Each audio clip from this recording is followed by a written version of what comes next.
एक सवाल। तुम घंटों की मेहनत करते हो, किताबें खोलते हो, रात जागते हो, फिर भी रिजल्ट वही रहता है, सिर्फ एक दर्द भरी खामोशी। क्या कभी सोचा है क्यों? आज इस सवाल का जवाब मिलेगा और जवाब सुन के शायद अंदर कुछ हिल जाए। टॉपर कोई अलग इंसान नहीं होता। राइटर ने अपनी जिंदगी के 15 साल लगाए सिर्फ ये समझने के लिए कि जेई, नीट, यूपीएससी क्रैक करने वाले लोग आखिर अलग क्या करते हैं।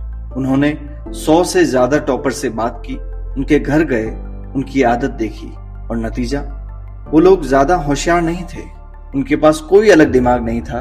फर्क सिर्फ इतना था, वो पढ़ते नहीं थे, वो सोचते थे। उनका अप्रोच एग्जाम के साथ अलग था। वो इसे एक जंग की तरह देखते थे और जंग में स्ट्रेटेजी जीतती है, सिर्फ ताकत नहीं। असली तकलीफ कहाँ है? राइटर कहते हैं एक ऐसी बात जो सीधे दिल पे लगती है। ज्यादातर स्टूडेंट्स इसलिए फेल नहीं होते कि उन्हें कुछ आता नहीं, वो इसलिए फेल होते हैं क्योंकि उन्हें कोई राह दिखाने वाला नहीं था, कोई योजना नहीं थी और तरीके बिल्कुल गलत थे। सोचो, तुम एक नदी के बीच में खड़े हो, एक बड़े पत्थर को धक्का दे रहे हो, दम लगा रहे हो, थक रहे हो, लेकिन पत्थर हिलता ही नहीं। वजह यह नहीं कि तुम कमजोर हो, वजह यह है कि दिशा गलत है। एक बार दिशा बदलो, वही पत्थर आराम से बह जाता है। पहला कदम क्या रखना है? सही सोच, पक्का इरादा और सॉलिड योजना। किताब का पहला सबक यह है, अगर अंदर की आवाज रोज सुबह कहती है मुझसे नहीं होगा, तो वो आवाज झूठ बोल रही है और तुम्हें उस झूठ को एक बार, सिर्फ एक बार सीधा देखना होगा। टॉपर की डायरी में कोई भी दिन बिना एक छोटे से लक्ष्य के नहीं होता। आज का फिजिक्स का चैप्टर, कल की केमिस्ट्री, हर दिन एक छोटी जीत, और यही छोटी जीतें मिलकर एक दिन बड़ी उड़ान बनती है। दूसरा कदम, बुनियाद को मजबूत बनाना पड़ेगा। टॉपर पहले शॉर्टकट्स नहीं ढूंढता, वो पहले बुनियाद बनाता है, इतनी मजबूत कि उसके ऊपर कोई भी सवाल आके टूट जाए, वो उसको सॉल्व कर लेता है। जेई के एक टॉपर ने बताया, मैंने न्यूटन की 3 नियम इतनी बार पढ़े कि वो मेरी सांस की तरह हो गए, फिर कोई भी सवाल मुश्किल नहीं लगा। इसलिए बुनियाद से मत भागो, वो बोरिंग नहीं है, वो तुम्हारी ताकत है। तीसरा कदम, the art of problem solving, समस्या को सुलझाने की कला।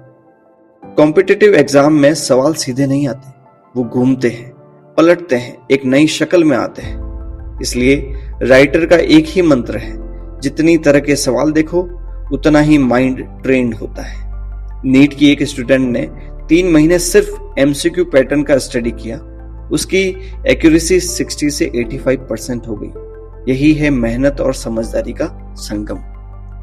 अब बात करते हैं एक्टिव रिकॉल की, याद रखने का सबसे शक्तिशाली तरीका। पढ़ना और याद करना, ये 2 अलग चीजें हैं। ज्यादातर स्टूडेंट्स बार बार पढ़ते हैं और सोचते हैं याद हो गया, लेकिन ये एक धोखा है जो दिमाग खुद अपने साथ करता है। एक्टिव रिकॉल का मतलब है किताब बंद करो और अपने आप से पूछो, मैंने आज क्या सीखा। जब दिमाग कुछ रिट्रीव करने की कोशिश करता है और मुश्किल पड़ती है, तब वो चीज हमेशा के लिए अंदर घुस जाती है। तकलीफ ही असली सीख है। अब बात करते हैं स्पेस्ड रिपीटेशन, भूलने की बीमारी का इलाज। आज पढ़ा, कल 40% भूल गए, हफ्ते बाद 70%। ये कोई कमजोरी नहीं है, ये इंसानी दिमाग की फितरत है। स्पेस्ड रिपीटेशन का फॉर्मूला क्या है? आज पढ़ो, कल दोबारा पढ़ो, 3 दिन बाद एक बार और, फिर हफ्ते बाद, हर बार अंतर बढ़ाओ। यही तरीका टॉपर्स के दिमाग में चीजें महीनों तक टिकी रहती है। जब भी परीक्षा के दिन जरूरत पड़ती है तो वो अच्छे से डिलीवर कर पाते हैं। अब बात करते हैं नोट्स बनाना। सिर्फ लिखा ही नहीं, उसको समझना पड़ेगा। अगर तुम टेक्स्ट बुक को नोट्स में उतार रहे हो तो ये नोट्स नहीं, सिर्फ नकल है, और नकल से कुछ याद नहीं रहता। टॉपर पहले समझता है, फिर अपने मन में एक तस्वीर बनाता है, फिर अपने शब्दों में उसे लिखता है। Mind maps, flow charts, diagram, chemistry की ऑर्गेनिक रिएक्शंस एक फ्लो चार्ट में, और 5 पेज का काम एक नजर में समझ आता है।